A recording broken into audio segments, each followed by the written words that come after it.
Assalamu alaikum to all my dear students of SDMES Boys English Medium Primary School. How are you all, beta? Now it's our first lecture. Tuesday's first lecture is EVS, and in the last session I have explained you it's our lesson number 4, that's rooms in a house. मैं आपको short में एक बार वापस से बता देती हूँ what we have learned in this lesson.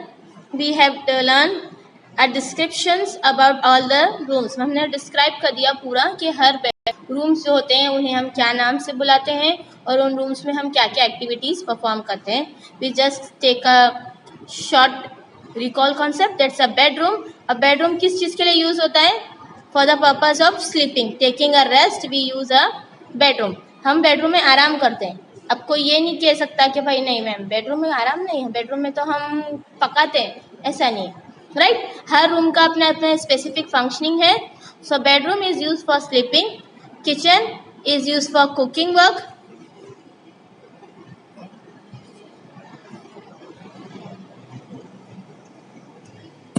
then next is our bathroom is used for taking a bath and washing. Living room is for family togetherness. ठीक है, यहाँ पे फैमिली सब एक साथ बैठते हैं और गेस्ट वगैरह जो भी हमारे वहाँ आते हैं सो हम उनको थोड़ा बहुत जो भी नाश्ता वगैरह कराना है, बैठना है, जैसे आपका रूम होता है कि एक बैठक के तौर पे जो है लिविंग रूम यूज़ होता है. ठीक है. Next is dining room. Dining room is especially having a chairs and tables and people are sitting and having their lunch, breakfast, dinners, right? Eating time. Means वहाँ डाइनिंग रूम एग्जैक्ट क्या होता है कि एक टेबल होता है, 3-4 chairs होती हैं, वहाँ पर ही लोग बैठ के खाते हैं. कोई भी दूसरी जगह बैठकर नहीं खाते. जैसे कभी लिविंग रूम में बैठ गए, कभी किचन में बैठ गए, ऐसा नहीं. कई ऐसे बड़े जो घर होते हैं, बड़े बड़े घरों में जो है इस तरीके का सिस्टम होता है कि वहाँ पे एक स्पेसिफिक छोटा सा कमरा बनाते हैं. वो वहाँ पर ही फैमिली बैठ के खाती है, साथ में बैठ के वो लोग खाते हैं वहाँ पे. ठीक है. देन स्टडी रूम, जहाँ पे सिर्फ और सिर्फ स्टडी से रिलेटेड कॉन्सेप्ट चीज़ें होती है. जैसे फॉर एग्जांपल आप बोल सकते हैं कि वहाँ पे टेबल्स, चेयर्स होती है बैठ के कंफर्टेबली लिखने के लिए, बुक शेल्फ्स होते हैं, कंप्यूटर्स है और काफ़ी सारी स्टडी से रिलेटेड एक्स्ट्रा बुक्स भी होती है. ठीक है, ऐसी चीज़ें होती है स्टडी रूम में. देन गार्डन, कई सारे जो बड़े बड़े बंगलोज वगैरह होते हैं वहाँ पे, जैसे फॉर एग्जांपल देखो यहाँ पिक्चर में हमें दिया है कि आजू बाजू क्या है, यहाँ पे ग्रीनरी है, इसलिए यहाँ पे गार्डन एलो करके रखा है. ठीक है. ज़्यादातर आप अगर देखना चाहो तो ऐसा कॉन्सेप्ट हमें फार्म हाउस में दिखता है, क्योंकि सभी ने वेकेशंस में अल्हम्दुलिल्लाह काफ़ी फार्म हाउस देखे हैं. So you know very well के फार्म हाउस में कैसा बैकग्राउंड वगैरह होते हैं. Then garage for car parking, car repairing वगैरह के लिए. जो लोगों के काफ़ी बड़े बड़े बंगलोज होते हैं वो लोग छोटा सा कमरा रखते हैं एज ए गैराज. वहाँ पे वो अपनी गाड़ी पार्क करते हैं. कुछ भी वॉश करना है गाड़ी को, उसमें कोई भी सर्विसिंग वगैरह करवानी है तो वो मैकेनिक को घर पर ही बुला के उसी रूम के अंदर वो करवा देते हैं. उससे क्या होता है ना बेटा, जो मैस है, जो गंदगी है वो पूरी तरह बाहर फैलती नहीं है. सिर्फ वही कमरे में ही रहेगा, थोड़ा बहुत जो भी गिरेगा करेगा जो भी, तो फिर वो लोग कमरा फिर क्लीन करवा लेते हैं. ये था. Then moving to the next, मैंने आपको बताया था taking care of our house. हमें हमारे घर को प्रॉपरली क्लीन रखना बहुत ज़रूरी है. जैसे हमारे में है ना कि सफाई निस्फ ईमान है, यानी हमारा आधा ईमान जो है वो हमारा सफाई पे है. आप कितने क्लीन, आप अपने आप को कितना साफ़ रखते हो, आप अपने घर को कितना साफ़ रखते हो, आप अपनी सराउंडिंग को कितना क्लीन, नीट एंड टाइडी रखते हो.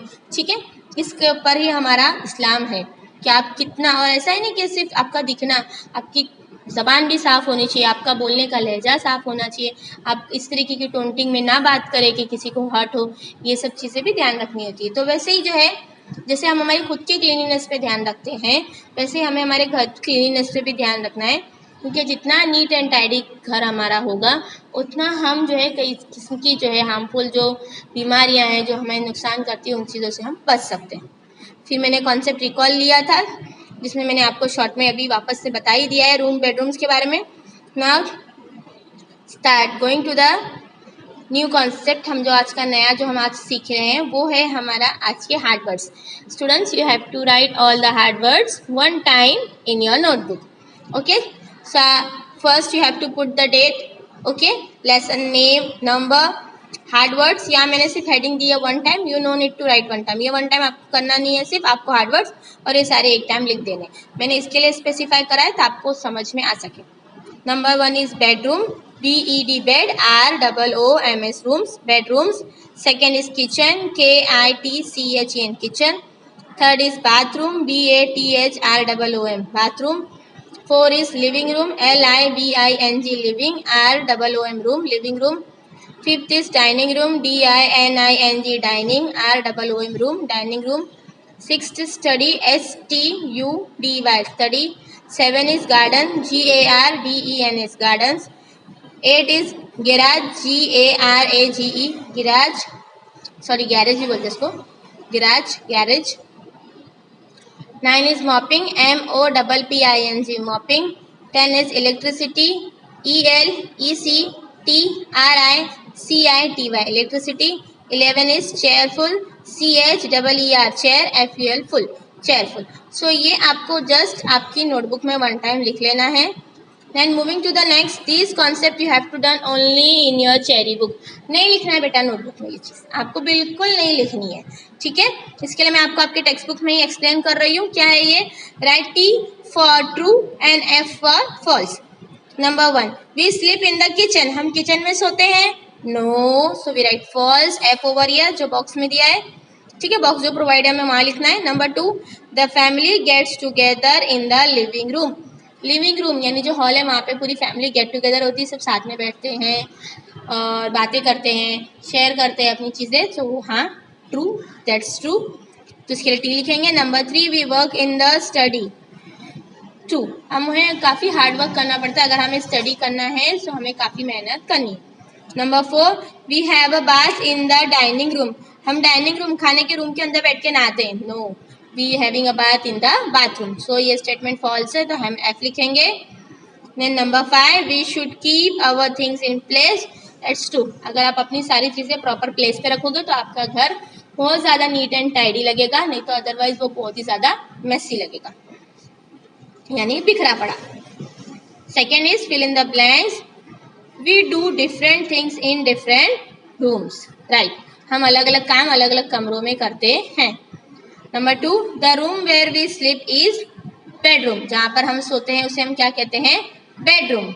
Number 3, we grow fruits and vegetables in a garden, ठीक है, जो गार्डन्स वगैरह होते हैं वहाँ पे फ्रूट्स और वेजिटेबल्स वगैरह उगाए जाते हैं। Number 4, cars are parked in a garage, ठीक है, या गैरेज बोल दीजिए आप, गैराज, ठीक है। Number 5, a clean house is the best house, जितना पाक साफ हो, जितना क्लीन आपका घर होगा, सबसे बेस्ट वही घर होगा। सो ये दो चीज़ें आपको आपकी टेक्स्ट बुक में करनी है। Next moving to this is, यहाँ पे आपको एक्टिविटी है, इस एक्टिविटी में आपको रूम्स की पिक्चर्स दी हुई है और यहाँ पे बेटा आपकी उसमें ब्लैंक दिए हुए। सो यहाँ पे मैंने स्पेसिफाई कर दिया है कौन सा किस चीज़ का रूम है, आपको जस्ट वहाँ पे कंप्लीट करना है।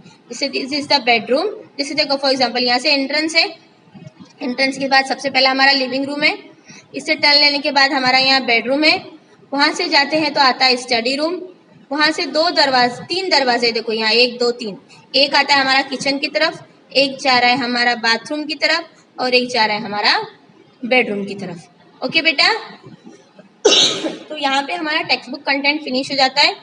आगे जो आपके जो क्वेश्चन आंसर्स वगैरह कॉन्सेप्ट है वो मैं आपको आपके नेक्स्ट लेक्चर में दूंगी। Till that you have to finish this 3 things in your textbook and 1 in your notebook. Okay बेटा, take care, अल्लाह हाफिज।